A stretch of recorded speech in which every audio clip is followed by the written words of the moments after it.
think the very first time I understood a little bit more about working with the energy was one time when I heard a group of kids playing, and I noticed the quality of their laughter had changed, and the quality of their shouts was different. And I looked out the door to see what was going on, and there was no fighting. There was nothing apparent. So I went back to what I was doing, and then about 2 minutes later, I hear this scream and go, and it's dissolved into somebody's been hurt and someone's in tears and someone's mad. And I realized, oh, I tuned into that energy before it happened, but I didn't pay enough attention. I should have gone and intervened right then because the energy had changed. And so physically that's going to manifest in reality. And then of course, I feel like a main part of the book, Education for Life, are the chapters 10 through 12 on progressive development and specific gravity, which is all about levels of energy and what motivates us when we're at different levels. And I feel like the more I understood that, both for myself and the children and others, and the more I tuned into it, the more I used that knowledge with the kids, the more smoothly things ran. And so you can, in one sense, you can say, okay, there are these 3 levels of specific gravity, and this is how that all works. And that's sort of reductionist and intellectual, and that, for me, that was helpful. But there's also just a sense more of a holistic system. And when you tune into the systems of energy in the child and how energy manifests through them, intellectually, body, feeling, and will, and where they're the most comfortable, and provide opportunities, and then how the energy of the class and all the kids interact, and how you can influence it. You can't control it, but you can really influence it, and you can help them rise to their highest. Magical things happen, and that you couldn't have anticipated because because energy has its own intelligence, basically. Yeah. And I know that to some people that's going to sound like, oh, what kind of euphemism is that? It sounds so vague, and it would take too long to give you lots and lots of examples right now, but it is a reality. It is true. Yeah. So would that mean just sort of working on more of an energetic level, like really just tuning in more, being more aware? How would that look like, practically speaking? Yes. Well, one of the first things I learned was in my education on Education for Life was that Peter McDowell, Kabir now, once went into a classroom and everybody was just lying around and not, looking bored and not really enthusiastic with them. And he jumped up and ran out the door and said, "Follow me." And he was halfway down the hill. The classroom then was way up on top of the big hill before they realized he was serious. And they ran and got their shoes and chased him. And eventually he let them catch him back at the classroom, and they went in. And then, of course, they were all awake and ready for whatever was about to happen. At the time, coming from a regular school background, I thought, really? He just ran out the door and left them there and said, but the principle is so right on that you have to awaken the energy first. And if it's in a heavy state, that's usually a strong physical activity of some kind. So that's one principle right there. If that was the only principle you got, it would help your teaching. And that there's so many related to that. Another one is that it's easier to, how does it go? It's easier to tame a wild puppy than to wake up an old dog or something like that.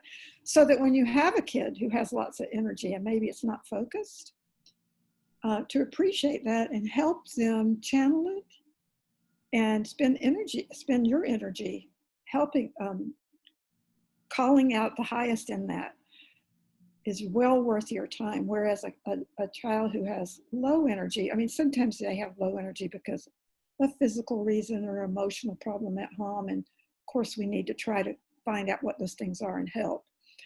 But when you work with the most energetic in the class, it raises everybody. So it's really just working with children where they're at, just feeling. Yes, and seeing what brings out the best energy in each child. Your questions are so good. They're bringing all these examples to my mind. Like one child responds beautifully, maybe with an intellectual challenge. Another child responds with being helpful. And one little story I can tell is that one time I had a student that was, actually it wasn't my class, but I was a principal in the school, and the teacher had a student who was older than everyone else in the class, and she had been there the year before, and the new students were younger and they hadn't had the experience in that classroom. So she was quite advanced and would know the answers to everything, and participate, speak out, and kept the class lively.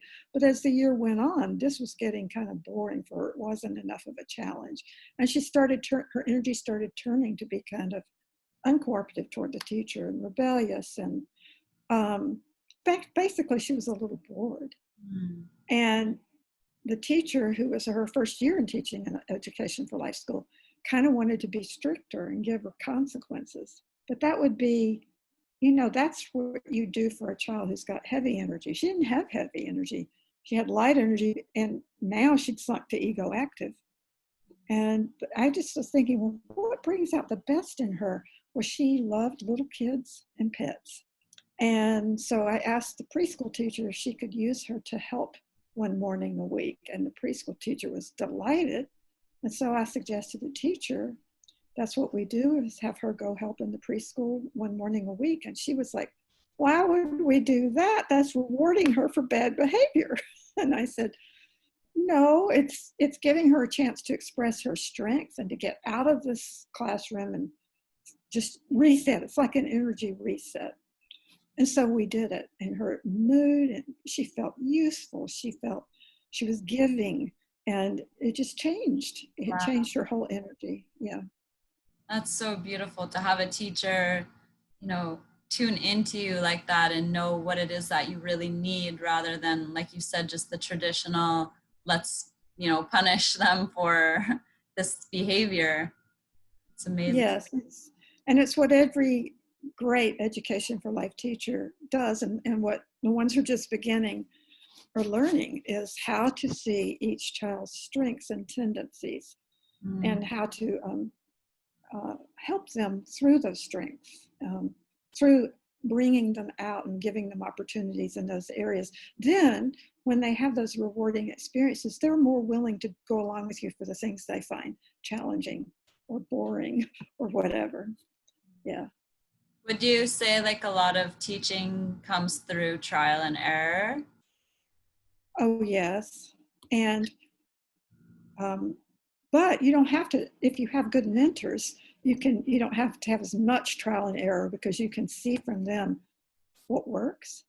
But still, everybody's got to be in the classroom and make mistakes, and yeah, a lot of it's trial and error. But the more you tune in on a super conscious level, the more intuition starts to help too. That you don't have to always know the answer, but you have to be willing to accept the situation as it is, not wish it were different, not wish that student weren't here, that, or not wish you had this to teach, but to accept it and then ask for the universe, actually, for answers or inspiration. Even pray about it, pray for a child. And in my experience, answers come when you can do that. Of course, when we're nervous and uptight and think I can't or I don't want to, it blocks that intuition and inspiration. Oh, that's beautiful. You mentioned one of your favorite age group to work with is the feeling years. Do you want to talk a little bit about the feeling years and why that's your favorite group to work with, and what some of your, I guess, experience or findings over the years of working with them, and what works or what inspires them, or how to work with them? Anything you want to share? Well, I do love the feeling years. I think first through third grade, I just love to be around them and see them and talk to them more than teach them. I find it actually a little frustrating. But once they get to about 9 years old and they've got their very basics down, basics, like computation and reading and writing, they still have that openness and that sweetness and that ability to be inspired. And especially, I love to read aloud stories, great literature, great children's literature to them, as they feel it so deeply. And you don't have to analyze the literature. It just speaks directly to them, to their soul. They love animals. They love nature.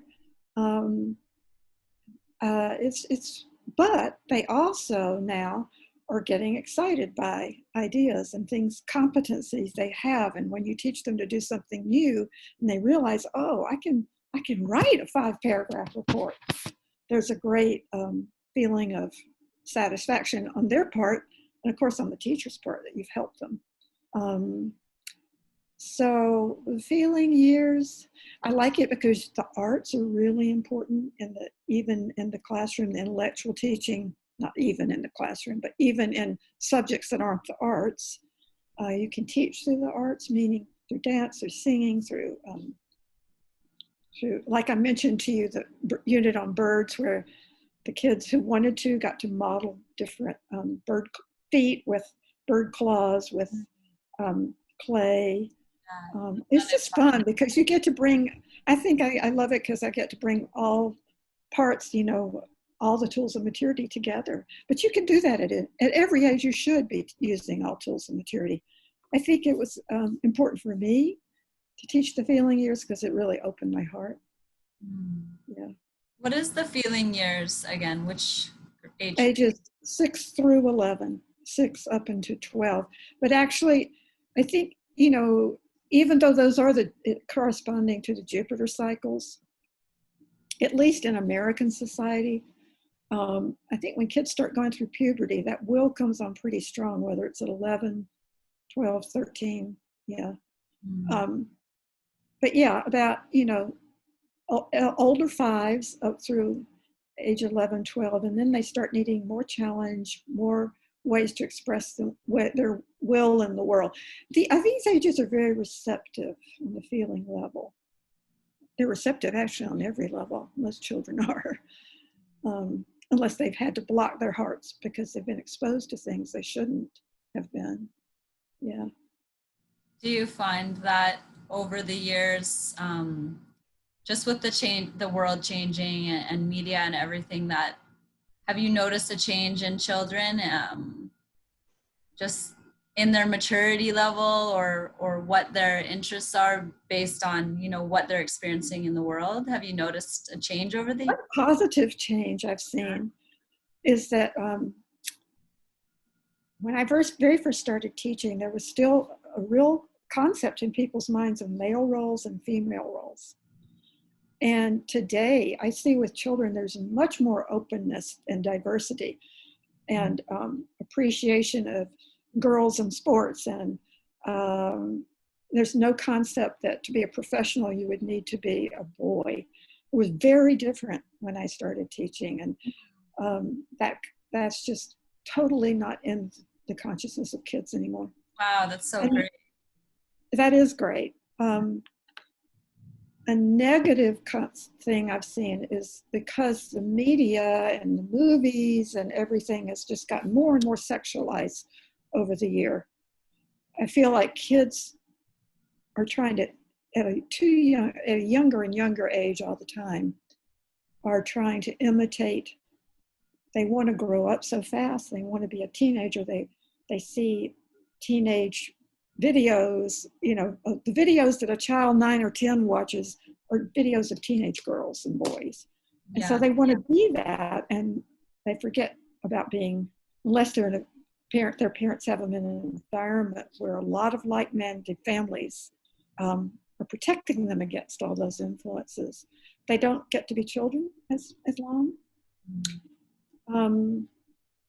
But another thing I've seen, and I don't say this is negative or positive, but I feel like kids are either they're more and more sensitive, or as a society, we're becoming more and more sensitive and noticing.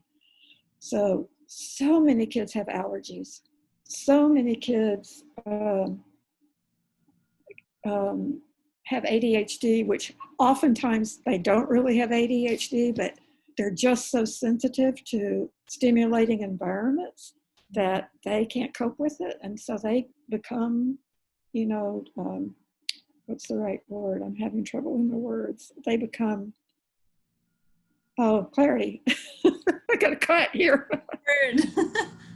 What's that? Oh, it's terrible when it's just like. Overstimulated? No, I want to make a personal comment, may I? Oh, go ahead.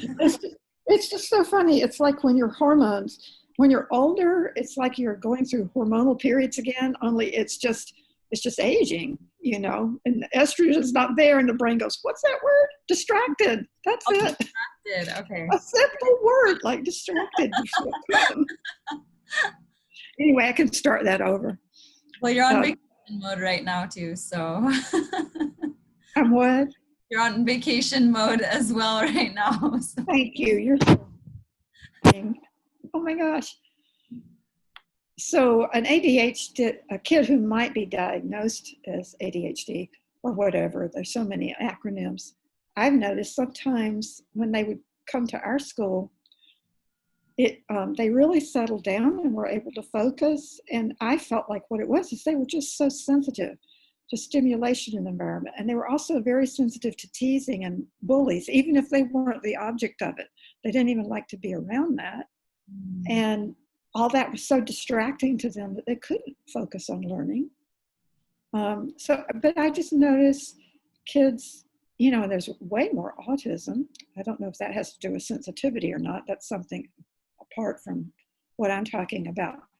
But it just feels like kids that come in, their consciousness is a little more aware of what's happening around them, a little more aware of others. And sometimes that's a positive. It's always a positive if you know how to give them a good environment.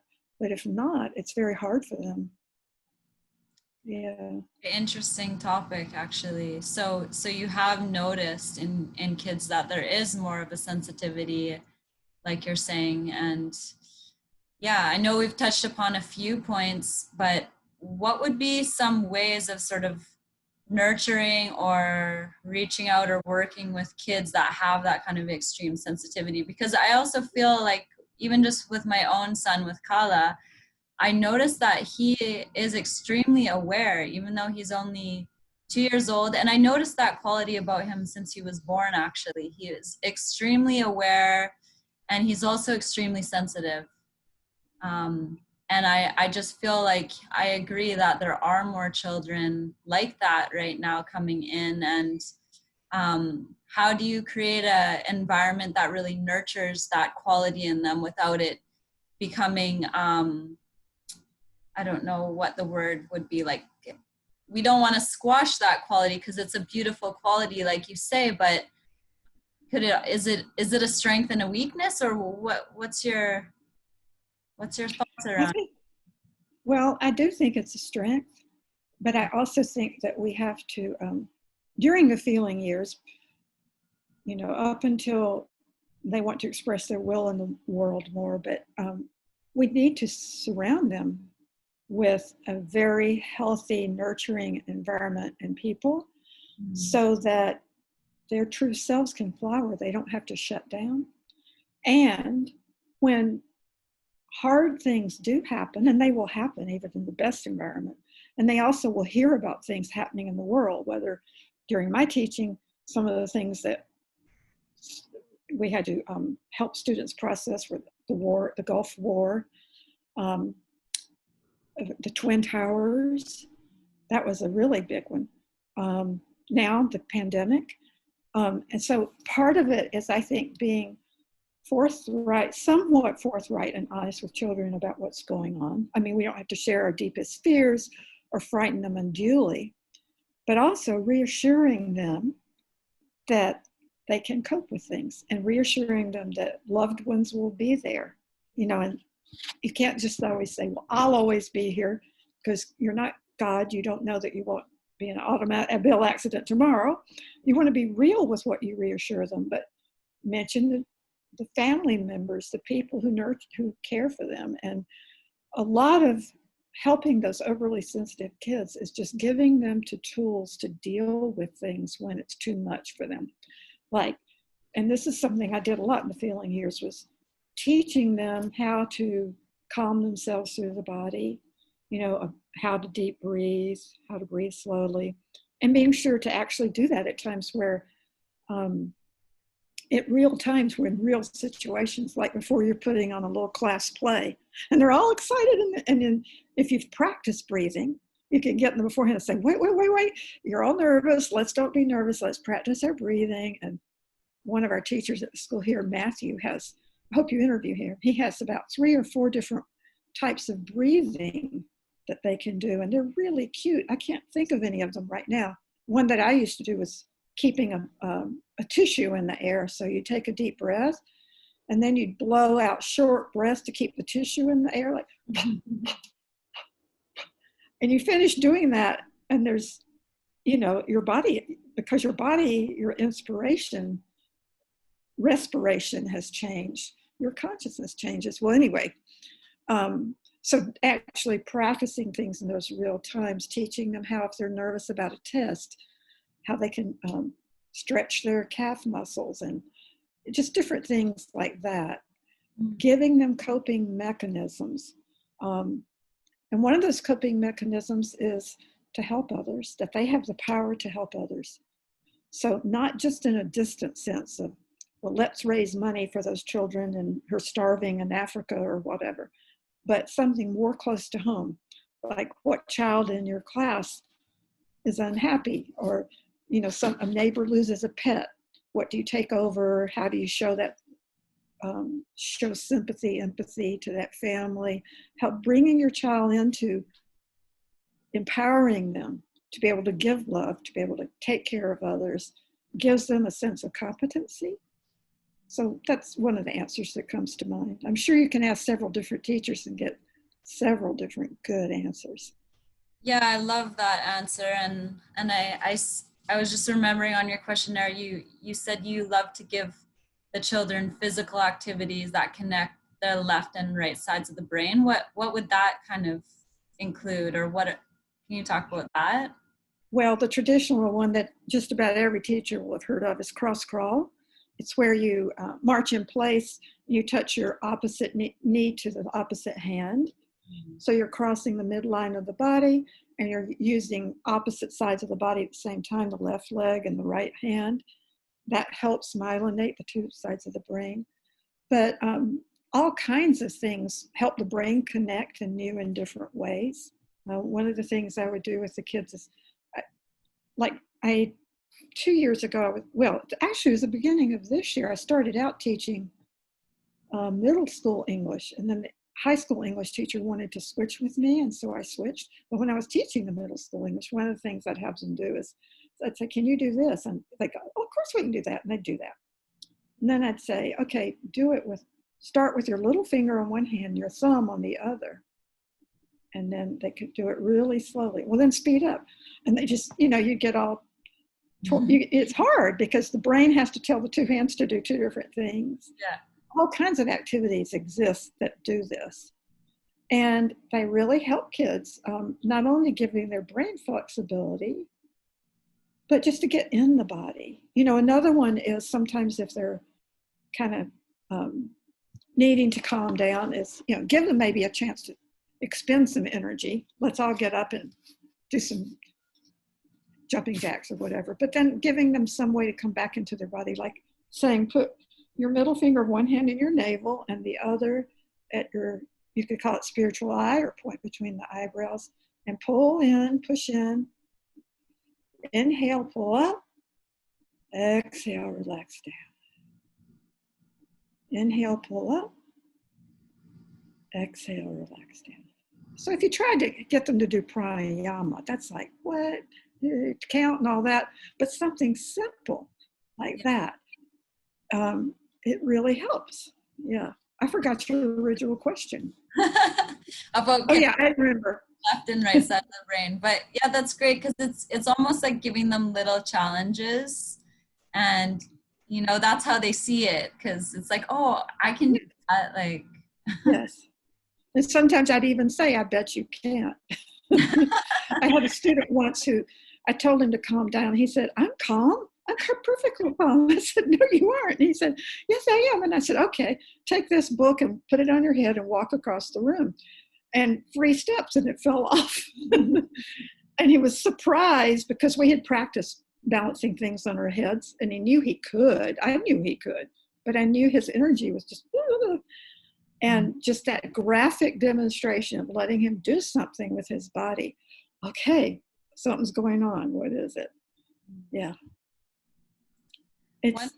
One question that is just coming to mind right now is, what age would you feel like, well, this is a whole other subject, but what age would you feel discipline starts to come in? And I know that conscious discipline is something that you have, I remember learning it in your class when I was taking EFL with you, and I know conscious discipline is probably a big subject. So how do you work with discipline with children consciously?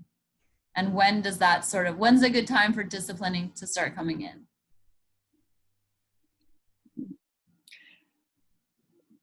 I'm not positive about when's a good time for discipline to start coming in. I do know infancy is just meeting their needs physically and emotionally. And seeing cultures like some of the Asian cultures that seem to, what we would call spoiling little toddlers, they don't produce spoiled adults. So, but I think discipline, I don't want to be an authority on this because I'm not. I don't know about early childhood. It's not my specialty. But I think discipline can start pretty early. Just the discipline of we brush our teeth every night. Just the discipline of we don't start to eat till mother or whoever's preparing the food, father, sits down at the table. That's a form of discipline. That's but as the question of points of discipline, I think number one, the most important one, is we can't ask our children to be or do what we can't do or be. So that means we have to stay calm if we want our kids to be calm. If we don't want our kids to have temper tantrums or get angry and yell at people and call them names, we can't lose our tempers. Or if we do, we have to acknowledge that we did and try to do better. Help our kids see us doing things to calm ourselves, or say, I can't talk to you right now because I'm angry and that's not time to talk. So I think, striving to be that we want our students to be is absolutely number one. So discipline, maybe, is that the right word? Discipline. There are times when you feel like there are appropriate, especially like, let's say, for example, with the feeling years, are there times when you feel like you do need to discipline, and how would you do that in a way that's still loving but firm? But, really, I have to have a certain situation to say what an appropriate discipline would be. I'm sure you have lots of stories of... I do, but I didn't think about them before this interview. Let's see. Well, for example, I mean, I don't know if this is, helpful to anyone else, but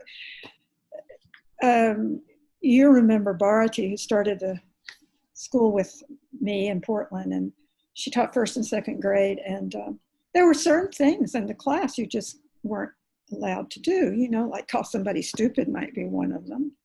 And not that you would send the kid out of the classroom for doing that. Sometimes we'd say, well, now you have to say something positive about them and then about yourself. And they have to do that. They don't want to call anybody a name. But, sometimes a kid would just get so wound up. And this would be usually because there were problems at home, or that they were physically tired or hungry, to the point that there is no solution right at that moment for the teacher to go on with the class. And sometimes we have a calming corner, and sometimes the child can go to the calming corner and calm themselves down. But if all else fails, she would send them to me in the office. Well, that right there was, okay, you aren't going to be in the classroom, you aren't going to be with your peers. And then I wouldn't punish them. I would help them get control themselves. Like if they came in flushed and red, I'd say, can I put some cold water or a piece of ice on their neck? And then I'd just ask them to sit and be silent, and I'd play some very uplifting music while I just went about what I was doing. And I'd wait till I saw that shift before I try to even talk to them or see if a consequence was needed. But basically, a lot of times it's just, well, what happened and what'd you do? And was that helpful? Did it work? Do you have more friends now? Do you, not that that would solve it like that, but so in that case, I'm saying discipline is sometimes you have to remove a child from a situation for a little bit. And that's a form of discipline. Not go sit in the corner and not go, what's that common, was very popular in the 80s and 90s. Huh? Time out? Time out, not time out. No, a time, see, they would be sent to the office not to have a timeout, but to have a time in, a time to get in their body, to calm down, to hear some music, or to drink some cold water. And maybe if I thought it would help, I'd even rub their shoulders a little bit, but not saying, oh, you're such a good boy, you shouldn't be in the office. No, saying, okay, we got to get you back to your center, yeah. You weren't going to say spare the rod, spoil the child, were you? No, I was not. That was my parents' philosophy. At least they would have said that, but my father, he was pretty gentle in his whippings. Yeah, that was a little bit of an older generation then. Can you imagine being raised and having your parents whip you My with God. Can you imagine? I do. I remember. Oh, you were raised that way? Yeah, my dad had the belt. Wow. Oh. I have to say, my father never did that when he was angry. He would do it after he talked to me about it. And then it would be pretty gentle. It was smart. It would hurt my feelings. My mother did it to the point it hurt because she'd be angry and frustrated. Yeah, I feel like that technique was more hurtful to my feelings than it was physically, for sure. Just to see your parents so, angry like that. Yes.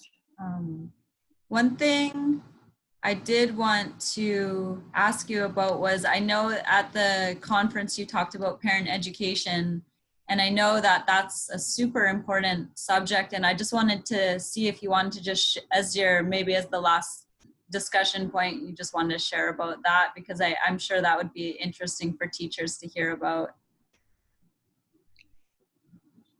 Okay. I'm going to pretend that this person hearing this didn't hear me at the conference. Okay.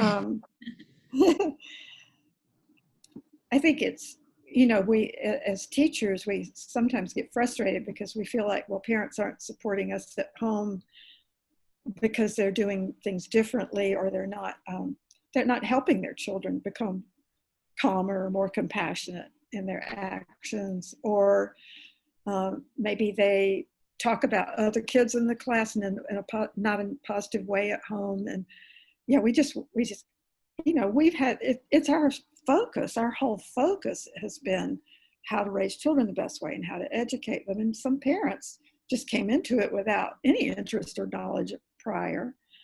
And we just want to change them so quickly. But first, we just need to accept them and love them where they are, and realize that part of parent education or the most important part probably, is building a relationship with the parents, having them trust us because they see we know their child and love their child. So sharing things that the child does that are cute or accomplished or special or unusual, and and sharing what's going on in the classroom, mainly through conversations, but it also can be, of course, through online conversations and also through newsletters. Lots of communication is the first thing, I think, first step in parent education. Yes, and then actually teaching the concepts of education for life would come after, for the best results, it would come after that relationship, that sense of trust. It's important when you teach these things to have specific examples in mind. So if you're teaching the specific gravity levels and what motivates each level, some examples of things that you've done that could have been successful because you understood the energy level, or things that failed because in retrospect you saw why it didn't. Specific examples are so important in communicating these things. Yes, I don't know if you have other questions. Yeah, how would you approach, or how would you work with parents who are really concerned about, like, for example, their kids really meeting certain benchmarks and really performing in their grades, and parents who are really like very academic focused? How do you work with parents like that, especially with the EFL philosophy and the education? That's such a good question, Clarity. It's asked a lot by parents, you know. And I think we need to have confidence in what we're doing, that when we educate the whole child and we meet all their needs and we call forth their strengths, the intellectual will develop at the right time. And I mean, we have to teach it. But I mean, I've seen kids who weren't reading practically in second grade. And in most schools, they'd be really worried sending them to remedial education. But these were bright, engaged students. And one of those students became, his mother couldn't get him his nose out of a book by the time he was 13. You just have to, you know, but teaching the whole child, not every parent is going to understand that. And they may even be attracted to your program because of what you offer and because of the balance. But then they get uptight, they get worried, they talk to a parent somewhere else, and they hear about all this intellectual stuff that kids are doing in the same grade level at a different school, and they get insecure. And all you can really do is reassure them. You can have test scores from your student. I mean, one of the things I would tell parents at our school in Portland is that, you know, we had a lot of students from our school would go to a magnet school called Academy ACMA, Academy for something in the arts, music and the arts. That doesn't make sense anyway. And every time they would go there, they'd put them in, we would say they should be in this math class, and they'd say no, and they'd put them in a more basic math class. And every single student who graduated out of our school, they would end up moving them to the next math class, a higher level math class. And, you know, you can tell them these anecdotal things. But in the end, you're going to have a few parents who are just too worried, too insecure, too influenced by their family who's putting pressure on them, you know, who a part of their soul is reaching for what we're giving, but another part is, I want them to go to the best university and be a lawyer or a doctor or a computer programmer, and they just need to be let them go. You know, you don't need to persuade a parent. My opinion is we offer it and we explain and we give examples of how successful, but if they demand intellectual proof, you can only offer it as the results of what students become when they're older.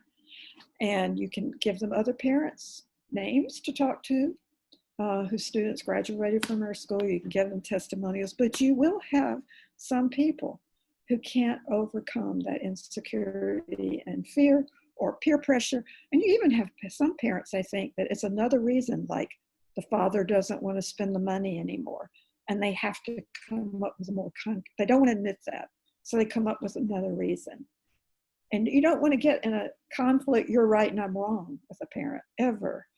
You just want to say, well, maybe this isn't right for you, and bless them on their way. And not leave them with good memories of what they got from us. That's my opinion. Yeah, those are really good examples. Because I did have a specific, a girl who's basically doing online tutoring now since COVID. And I was telling her about Education for Life and using some of the tools and techniques and maybe doing some of the online training. And she said, well, you know, how am I going to convince the parents that this is, you know, going to meet the academic standards if I work with this particular philosophy? And she said, that's the question I get the most from parents is, are my kids going to get A+ because they're working with you? And, you know, that's what the most. I had an online student in one of my early years of teaching the EFL online to teachers. She was a teacher in Alaska. And she actually, during the course, persuaded her, you know, everything in some schools is so rigidly scheduled and rigidly handed down what the teacher has to do. You have to spend this many minutes a day on math and this many minutes a day. Actually, it's that rigid in many public schools or schools, period. And she persuaded her principal to let her do some of these more physical, artistic, feeling kind of activities for, I can't remember, was it 1 hour twice a week or something? And she said it was a miracle because her kids started achieving more and became so much happier, and that the principal could see it. Now, not every principal will be that open and not be able to see it, but it does work. You know, when you satisfy all the needs of the child, they're gonna do better intellectually too. And you can't just neglect that teaching, but you can make it fun, and you can use your knowledge of the body, feeling, and will, so that the teaching's not just all talking and worksheets. Yeah. I love that about EFL teachers, and the more I get to do these interviews, I just love how creative each teacher is, like, to get kids to basically enjoy learning. Yes. For example, Irene implemented with her class 2 days a week where they didn't do any books or paper. And she said it just made the kids enjoy the days when they actually had books and paper and textbooks, because they Isn't that great? every day. Yeah, it's just Who would have thought of that? so great. And it creates these whole magical worlds, you know, like if they're studying Native Americans, I mean, they just do all these things that are just unbelievable. And yeah, I never cease to be amazed at the Have you interviewed Erin yet? No. Oh my gosh. You should get her to, when you interview her, ask her about how she teaches fractions. Okay. And had them mining for gems. I don't know, it was the most fanciful, creative thing I ever heard of. I don't think I'm that creative as a teacher. I think my strength was more just that I really loved the kids and loved to bring out their best. And I was enthusiastic about learning, and especially reading and literature, and yeah. But I wasn't the most creative in the world, but we have some that are unbelievable. Which age group did you start with first? Like, what was your first? Well, I was educated to teach high school English, Okay. and I actually taught that before I came to Ananda. And but I also had a certificate in school librarianship and in early childhood, because in South Carolina, I was trained to be a school librarian, but in South Carolina, you could just take the national teacher's exam in a specialty. And if you did well enough, you could be certified. So I was certified early childhood. I had no interest in it really. But when I came to, what was your question? Sorry. No, that was my question. Just go ahead. Yeah, whatever you want to talk about. What age, when did age did you start with? Yeah. Oh yeah, so I started with that. I taught freshmen in college when I was a college librarian. And that was I just loved teaching. So I liked I loved it when I taught you guys at the college. Oh I yeah, love, that's great. I love all ages, but there's something about the feeling years. Maybe it was just meeting a need in me to relive the feeling years, because I feel like I was never helped in that area. I was always given praise for intellectual things, So Wow. maybe it was just meeting a personal need. But when I came to Ananda in the 80s, and I was 35 or 6, oh, by the way, astrologer gave me a reading. This astrologer that used to live in Ananda once, and she said something about children being all over my chart because something like I had Leo in the 5th house. I can't remember. I said, well, if that's so, how come I didn't teach children until I was 36? She looked at my chart for a minute and she said, you needed to learn patience. And that was so true. I wasn't patient enough, but I started teaching 5th and 6th grade when I came here. And then I taught everything down to 3rd in Portland. I taught junior high when I was here. So I've taught everything from 3rd grade to freshman in college. Wow. But mainly, the feeling years, and like I told you, 5th grade was my very top favorite. Part of it was I love the curriculum. I love what they can do. I love that they're still sweet, but they are responding to more challenge. Yeah. You've played a few different roles too, as far as like, you also did a lot of like you founded the school, for example, in Portland, right? So you did more than just teach, you did a lot of other things too, right? Well, yeah, I trained all those teachers. I had to learn about marketing. That was before internet marketing. And although it was happening during that time and more, I had to learn that too, or learn to find the people who could do that. But I took courses in such things as marketing. I had to learn, had to find somebody to do a logo. I had to learn the money management came pretty naturally to me.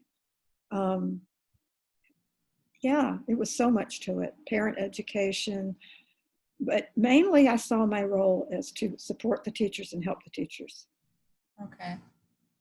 I really feel that's the most important thing a principal does. Enable the teachers to do what they do, and because they need a lot of support. It's very hard. Is there a role that what's that? It takes so much energy, just like parenting does. Mm-hmm. Would you say that you enjoyed those roles as much as you did teaching? Was there something that you got out of that just as much as in teaching, or? Building the school was the most fun I ever had because, I have a lot of creative energy and I don't have sustaining energy so much. I follow a project to its completion, but I'm more of a starter. I love to start a new class, a new course, So all the startup thing and starting the new traditions that we would do, like stone soup for Thanksgiving and all the little things, it was so much fun. I loved it. But I wouldn't have had the maturity to do that back when I was teaching 5th and 6th grade. I loved it all. It was hard, and sometimes I'd think I got to do something else. And one time they offered me a job at East West, and that was when I was teaching here, East West in Palo Alto, and I thought, oh, great, I get to work with adults. And then I thought of going in a bookstore every day and not doing art with kids and being outside with kids. It was like, I don't want to do that. It's not expansive enough for me, yeah. Oh, you've had such a beautiful and full career. It just sounds so satisfying. It was hard. If I'd known how hard doing the school would have been, I may not have done it. So it's very good that Divine Mother pulled the blinders over my eyes. It was that hard. Wow. That many tests. But yes, there is nothing more satisfying than seeing people learn something that is useful to them and just seeing them be joyful about learning. Yeah,